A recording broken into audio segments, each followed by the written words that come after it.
Hi, I'm Katie, and I manage an undergrad internship program at the University of Washington. I get to build relationships with folks who work in nonprofit orgs all over Seattle, and then I also get to work directly with students.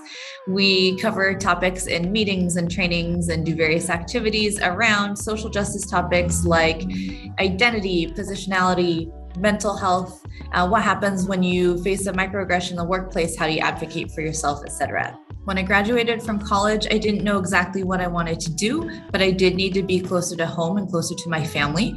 And so I joined City Year, and I spent a lot of time in a high school and in an after-school program, and I just fell in love with the school environment. I'd always wanted to teach, and I decided I didn't want to put it off any longer.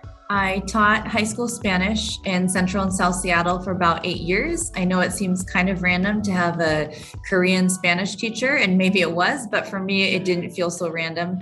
I'm Korean, I'm adopted. My dad is biracial. My grandpa was from Scotland and grandma's from Mexico. And I was exposed to aspects of Mexican culture at a really early age and just fell in love with the culture and really loved the Spanish language and wanted to pursue something that I'm passionate about. And so I ended up teaching until I didn't want to teach anymore and wanted to take learning outside of the classroom. We had a lot of fun when I was teaching Spanish, and I really enjoyed the activities, but I realized that the time I enjoyed most with students was when we were talking about like real world things and talking about highlights and challenges of just being out in the world and things that were happening in the news and what was going on in our lives. And so that's what I love most about my job, is working directly with students and having real conversations about hard things around race, racism, religion, how we identify, gender, sexuality, but things that affect our day-to-day lives. I realized that growing up and throughout my school experience in high school and in college,